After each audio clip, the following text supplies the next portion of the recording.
Bienvenue à Represents. Aujourd'hui, j'ai l'honneur d'accueillir l'animatrice, la journaliste Sophie Fouron. Merci d'être avec moi. Grand plaisir, Ray. J'aime beaucoup Ray Presents. Quand tu le dis, on comprend tout de suite le jeu de mots. J'adore. Et je dois donner crédit à ma femme, Marlo, qui a trouvé le nom. Elle dit, why don't you do Represents? Je dis, mais c'est génial. C'est génial. Hein? Les épouses. Les épouses. Non, la mienne est extraordinaire. Écoute, on fait des conversations comme ça avec des gens fascinants comme toi.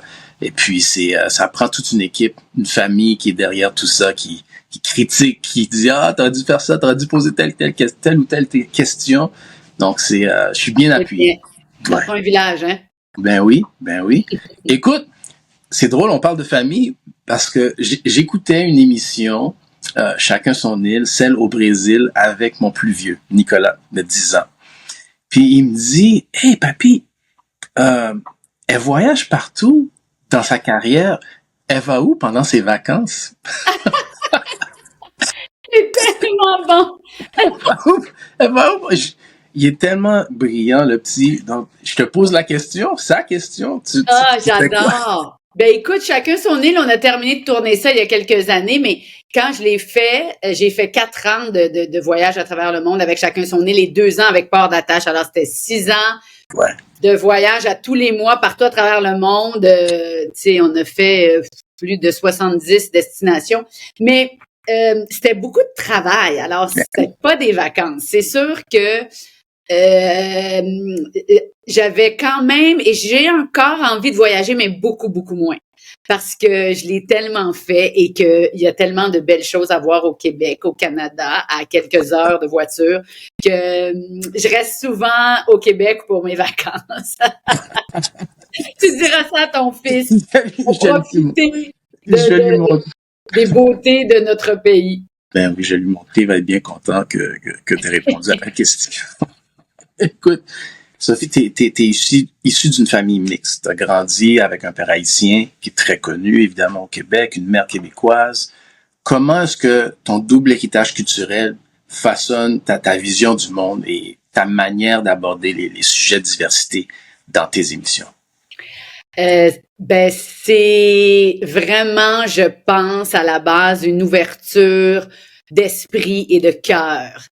Cette double héritage, tu sais, c'est ça en fait que ça a apporté à mes sœurs et moi à la base. En plus d'un modèle de couple vraiment magnifique. Là. Mes parents, ils se sont mariés en 1964. Mon père est arrivé d'Haïti en 1960. Et à l'époque, ben il y en avait vraiment pas beaucoup, et des immigrants et des couples mixtes. Et c'était encore illégal dans certains États aux États-Unis, là. Alors, mes parents sont tombés amoureux fous et le sont restés toute leur vie. C'est vraiment magnifique, leur histoire. Et pour nous, c'était totalement normal. C'est ça. Aujourd'hui, bon, depuis quelque temps, on regarde ça puis on se dit, ben, OK, nous, peut-être que les gens nous regardaient bizarrement ou avec beaucoup d'étonnement, mais pour nous, notre famille métissée serrée, comme on l'appelle, c'était comme la norme. C'est fou, hein, pour un enfant, tu dis pas, c'est pas normal qu'un monsieur noir soit avec une dame blanche. Tu sais, tu réfléchis pas comme ça. Mais finalement, on s'est bien rendu compte qu'on était une exception, puis que ça nous a rendu, je pense, plus ouvertes et plus fortes et plus riches de valeurs très humanistes. Mon père, bon, tu dis qu'il est très connu, mais c'est peut-être pas tout le monde qui le connaît. Dans la communauté haïtienne, il est quand même connu, mais il était médecin cardiologue et pédiatre à Sainte-Justine pendant près de 50 ans à Montréal. Et puis il a marqué beaucoup les gens par son grand cœur, justement. Il était cardiologue, mais c'est lui qui avait le plus grand cœur. Et puis, il traitait tout le monde avec la même gentillesse, la même bonté, la même politesse. Et ça, ben, nécessairement, ça s'est un peu répandu sur nous. Puis, on lui arrive pas à la cheville, mais il y a quelque chose dans la façon dont on a été éduqués qui, ben, je pense, qui ressort dans nos vies et nos carrières à ma sœur et moi et à nos enfants, on l'espère. sais, il disait toujours que tout le monde avait la même valeur. Puis ça, pour moi, c'est vraiment un des socles de ma vie. Je déteste les hiérarchies sociales, je déteste que les gens jugent selon le travail, le métier, évidemment la couleur de peau, la religion. Je pense qu'il y a du bon et du mauvais dans beaucoup de gens, mais à la base, tout le monde a la même valeur.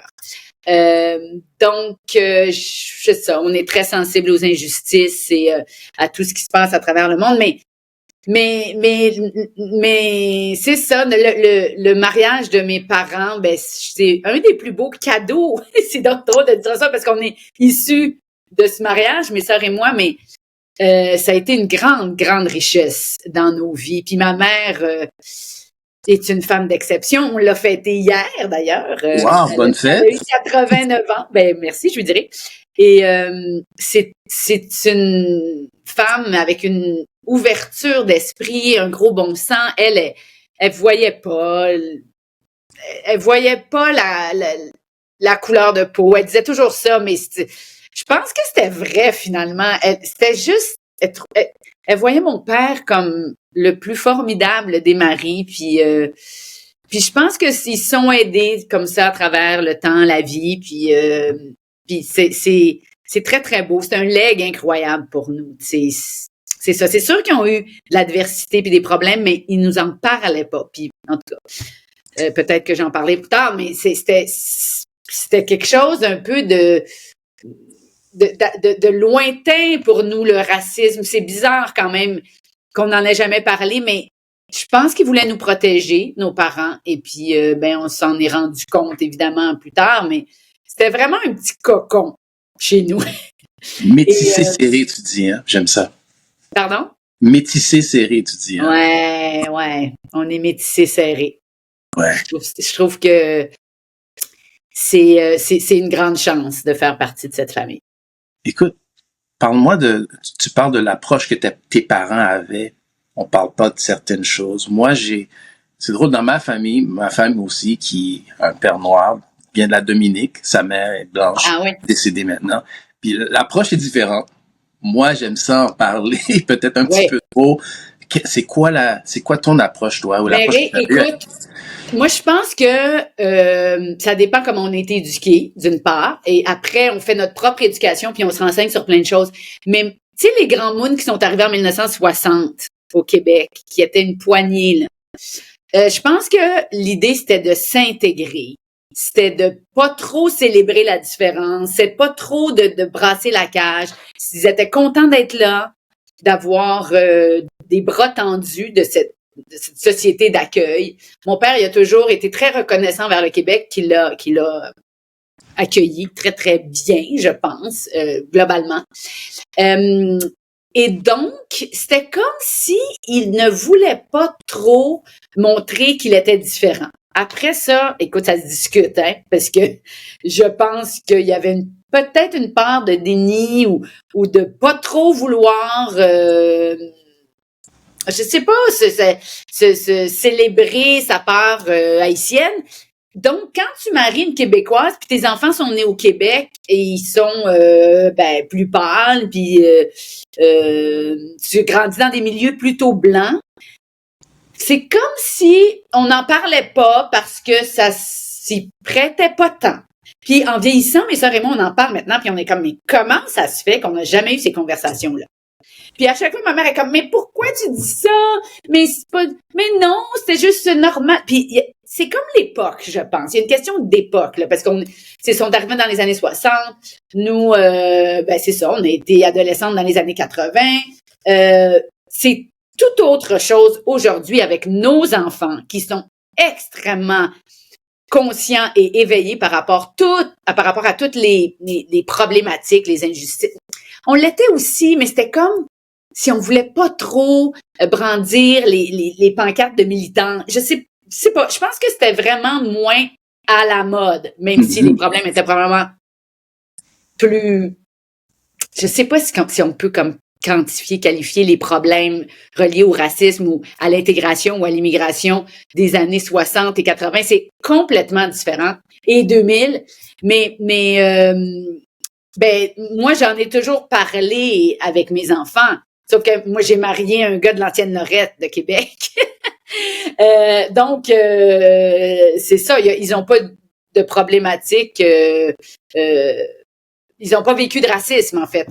Donc, c'est des conversations qui sont importantes à avoir, mais c'est aussi d'être toujours conscient de la réalité des autres. Moi, c'est ça. Quand on a des origines haïtiennes, quand on est noir, quand on a un père qui est né au Caire en Haïti, ben nos enfants, ils ont ce même héritage. Ça fait partie de qui ils sont. Ça doit être eux des véhicules d'ouverture et de tolérance. C'est vraiment ça. Je pense qu'il y a bien des familles qui n'ont pas cet héritage, qui sont aussi dans les mêmes mouvances d'éducation puis qui veulent que leurs enfants aient les mêmes réflexes d'ouverture et de tolérance. Mais nous, c'est encore plus fort, puis je veux dire, moi, j'appuie ça depuis toujours, dans ce que je dis, dans ce que je leur montre, dans ce que je leur lis, dans les gens que je fréquente. Ça fait partie de qui on est, là, nécessairement, parce qu'on est haïtienne, là, et très fière de l'être. Ah oui. Et écoute, tu parlais de tes parents, ton père. Est-ce que, bon, on est d'origine haïtienne, est-ce que tu as vécu la pression? Ton père est médecin, classique, les Haïtiens, c'est la médecine ou le droit? Est-ce que tu as senti une certaine pression avant, mais évidemment, tu as réussi en communication à la télévision. Est-ce que tu as senti la pression du succès de ton père? C'est une question que je pose à tous les immigrants dans Tenir Salon. Je sais pas si tu as vu cette série-là, mais c'est une question que tous les enfants d'immigrants connaissent, ou en tout cas, c'est une problématique commune. Bien sûr, sauf que ma chance, Ray, c'est que je suis la 3e de 3. Ah. Donc, rendu à moi, mes parents ils étaient comme « OK, va juste à l'université, là. » Assure-toi de continuer tes études. C'était l'éducation qui était tellement fondamentale chez nous. On a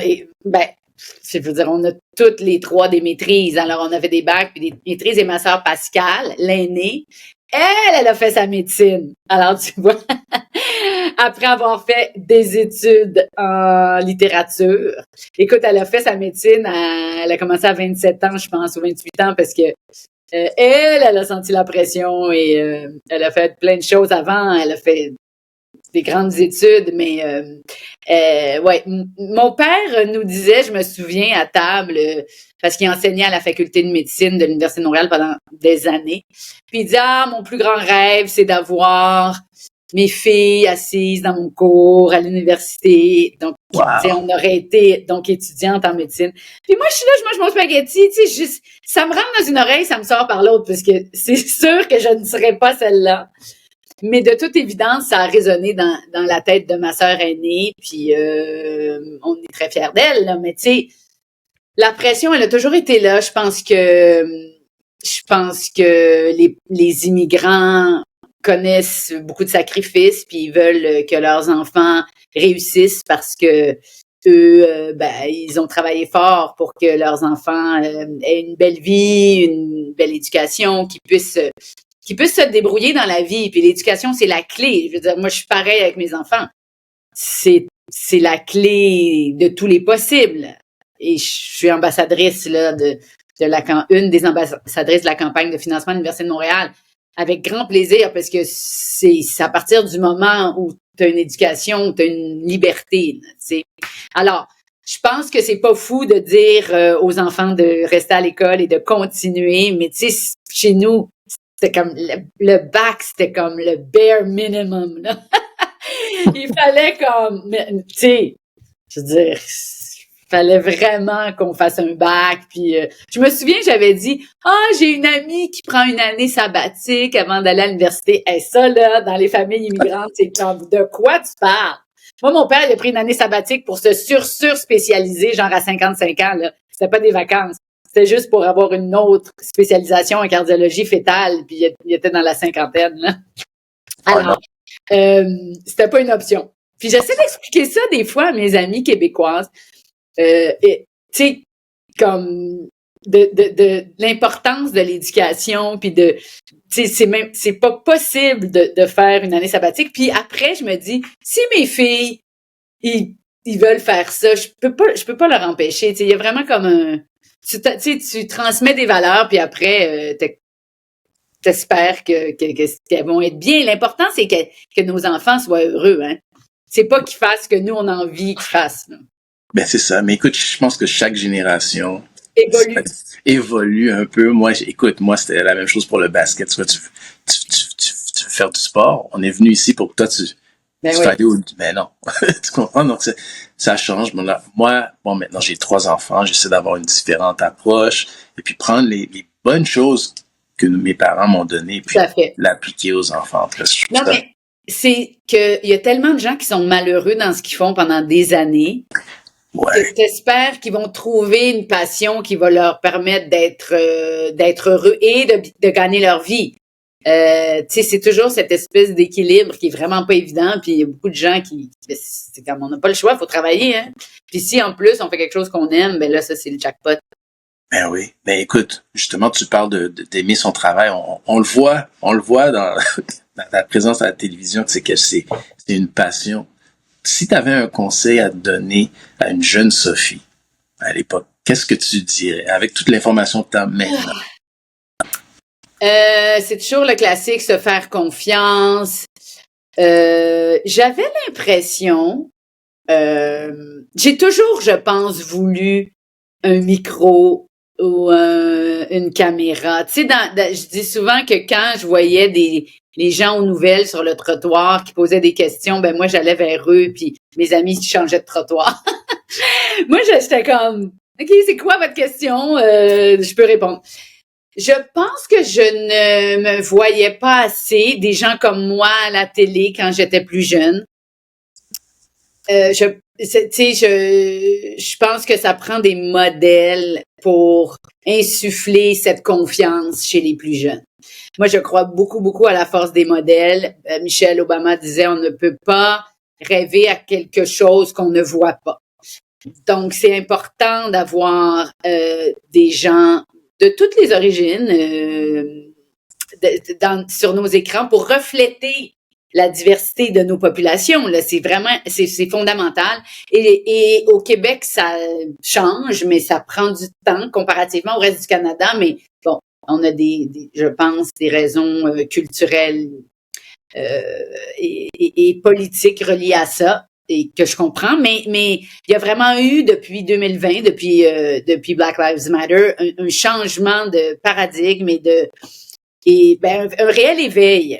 Mais quand moi j'ai terminé l'université, c'est comme si je me permettais pas de rêver à ça. C'est comme si je me disais, il y en a pas tant comme moi, j'ai un nom de famille un peu funky, les gens vont. Pourtant, tu sais, je suis née ici, je me Ouais. considère vraiment québécoise, mais c'est comme si je ne me donnais pas cette, je sais pas, peut-être cette importance, ou tu sais, d'avoir un micro ou d'animer une émission là à l'époque, ben il fallait vraiment que, ben il fallait, ben c'était rare, puis c'était une responsabilité, puis moi même que je disais pas aux gens que je voulais faire ça. C'est arrivé un peu par hasard. C'est les gens qui m'ont donné. J'ai fait de la recherche longtemps, donc Ouais. dans des émissions. J'ai été longtemps derrière la caméra. Et c'est comme si c'était trop gros pour moi. J'avais peur de manquer de compétences, d'expérience. Tandis qu'il y a plein de gens qui le font ben, en étant très confiant puis en se disant capable de le faire. En fait, c'est ça qu'il faut un peu se dire. Moi, j'aurais dû me dire, ben, je vais me lancer puis je vais réussir coûte que coûte. Mais les producteurs ou les diffuseurs à l'époque me donnaient pas ou m'auraient pas donné cette chance-là, je pense. Donc, j'ai fait mes classes. J'ai été à l'université, j'ai travaillé dans différentes maisons de production, beaucoup à la recherche et c'est beaucoup les contacts. Dans le milieu des médias, et à Montréal. Puis là, tranquillement, de fil en aiguille, ben les gens ont vu que j'étais peut-être capable de faire une chronique, puis c'est ça qui est arrivé. Mais j'avais 39 ans, là, tu sais, ça a été long. Ça a été long avant que moi, je me le permette, que je m'admette aussi que c'est ça dont j'avais envie. Et à partir du moment où ben tu le fais, puis en fait, je pense que moi, je suis très contente de mon parcours parce que c'est comme un continuum. Une fois que j'avais travaillé pendant des années à la recherche, donc au contenu, j'arrive en ondes et je suis capable de l'appuyer, mon contenu. Je suis capable de le défendre. Après, il faut, ben, c'est ça. Il faut avoir, ce qui est compliqué, c'est toujours un perpétuel recommencement, travailler en télévision, parce que c'est rare qu'on a un poste pour longtemps, à part si on est à Radio-Canada. Mais il y en a de moins en moins de permanence. Donc, moi, je vais de contrat en contrat, puis à date, Inch'Allah, ça va bien, mais c'est ça. C'est ça. C'est comme, pour moi, c'était un rêve, mais c'était pas une fin en soi d'être devant la caméra. C'était quelque chose un peu d'inaccessible, mais j'étais pas malheureuse derrière non plus. Puis ça, c'est important parce que c'est pas, maintenant, tout le monde peut avoir une antenne comme toi, puis c'est merveilleux. Ça n'existait pas. Puis je me disais, ben je vais faire mes classes, puis à un moment donné, je vais voir ce qui va se passer, puis je vais essayer de faire du mieux possible et puis de rendre mes parents fiers. Il y avait beaucoup ça. Je pouvais pas faire n'importe quoi. Je pouvais pas faire n'importe quoi. Ça, c'est ça. Ah ouais. Écoute, est-ce que tu sens, étant à la télé, les gens sont à l'écoute, t'as quand même une célébrité, là, quand même, on va se dire les vraies choses. Est-ce que tu sens une certaine responsabilité en ayant parlé du micro, avoir le micro? Est-ce que, tu sens le poids de, OK, ben là, je représente pas seulement, il n'y a pas que moi, là, il y a plein de gens derrière moi. Il y a my sisters and my brothers. Ouais. Premièrement, je suis pas une célébrité.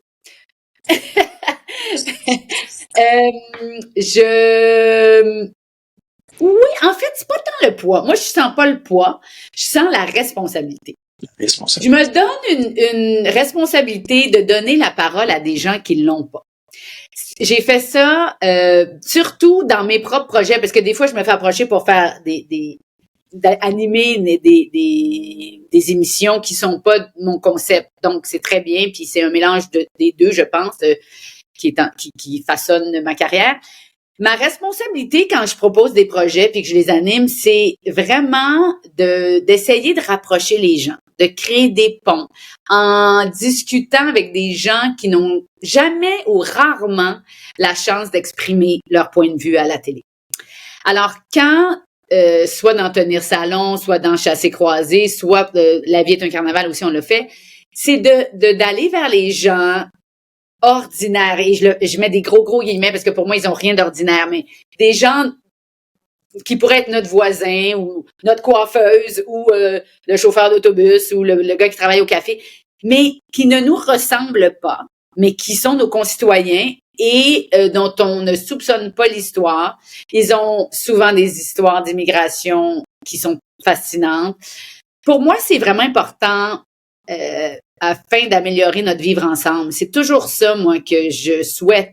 C'est que on est tous là avec nos parcours différents, puis on est dans des silos, on est dans des mondes un peu parallèles. Puis quand on se met à se parler, ben on voit à quel point on est tellement plus semblables qu'on est différents. Tous! On est tous des êtres humains qui habitons cet endroit, cette ville, ce quartier, ce pays, puis c'est normal, en fait. On oublie à quel point c'est normal de se parler. Puis moi, je crois vraiment au pouvoir de la conversation. Ça prend quelques minutes, parfois ça prend quelques heures, mais tu sais, de saluer déjà, ça j'apprends ça à mes enfants depuis longtemps, de se dire bonjour, et de prendre des nouvelles, et puis de demander aux gens de me raconter, ça c'est dans Chassé-Croisé, j'ai fait ça, j'ai demandé aux gens de me raconter un petit bout de leur histoire. Et non seulement les gens sont contents parce qu'on s'intéresse à eux, mais on se rend compte à quel point on a des choses en commun, nécessairement. Et ça rapproche et puis ça fait que on est moins prompt à juger, que nos barrières tombent et que tout d'un coup on a moins d'a priori ou de préjugés. Puis là, idéalement, on vit mieux et il y a moins de conflits, il y a moins de conflits sociaux. Tu sais, c'est une petite, un petit pas vers un meilleur vivre ensemble. Puis on le fait dans un contexte d'émission de télévision agréable à regarder. Tu sais, alors c'est ça, mon humble contribution. Hey, Sophie Fouron, merci beaucoup pour cette belle conversation, d'être un si bel exemple pour des gens comme moi qui regardent et puis qui observent. Je trouve ça vraiment bien. Écoute, c'est fascinant. Ben, c'est moi qui te remercie, Ray. Toi aussi, tu es un bel exemple. On va y arriver ensemble. Ensemble.